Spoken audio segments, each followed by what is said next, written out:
ମହାପ୍ରଭୁ ଜଗନ୍ନାଥଙ୍କର 6 ପ୍ରକାରର ସ୍ନାନ ରହିଛି।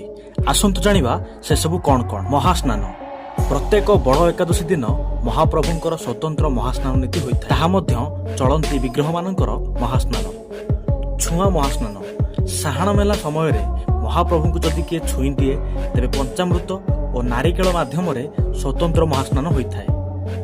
ପର୍ବତିଆ ମହାସ୍ନାନ ଯଦି କୁକୁର ପଶିଯିବା ବା ଭିତର ବେଢ଼ା ବା ବାହାର ବେଢ଼ାରେ ଶବ ଦେଖିଲେ ଗରୁଡ଼ ସ୍ତମ୍ଭଠାରୁ ରତ୍ନସିଂହାସନ ପର୍ଯ୍ୟନ୍ତ ସ୍ନାନକୁ ପର୍ବତିଆ ମହାସ୍ନାନ କୁହାଯାଇଥାଏ। ପାହାଡ଼ ଉଠା ମହାସ୍ନାନ ମହାପ୍ରଭୁଙ୍କର ଜୟ ବିଜୟ ଦ୍ୱାରଠାରୁ ଭିତର କାଠ ପୋଖରିଆ ପର୍ଯ୍ୟନ୍ତ ଚୂନ ପାଣି ପଡ଼ି ମହାସ୍ନାନ ହେଲା ପରେ ତାକୁ ମହାସ୍ନାନ କୁହାଯାଇଥାଏ। ବଡ଼ ମହାସ୍ନାନ ଭିତର କାଠଠାରୁ ଜୟ ବିଜୟ ଭିତରେ ଯଦି କୌଣସି ପିଲା ବାନ୍ତି କଲା ବା ମଳତ୍ୟାଗ କଲା ବା ରକ୍ତ ଦେଖାଗଲା ତେବେ ମହାପ୍ରଭୁଙ୍କର ବଡ଼ ସ୍ନାନ କରାଯାଇଥାଏ। ଯାତ୍ରାଙ୍ଗୀ ମହାସ୍ନାନ ମହାପ୍ରଭୁ ଯେତେବେଳେ କୌଣସି ଜାତ ବା ମହୋତ୍ସବକୁ ବାହାରନ୍ତି ଏକ ସ୍ୱତନ୍ତ୍ର ସ୍ନାନ ହୋଇଥାଏ, ତାହା ଯାତ୍ରାଙ୍ଗୀ ମହାସ୍ନାନ କୁହାଯାଇଥାଏ।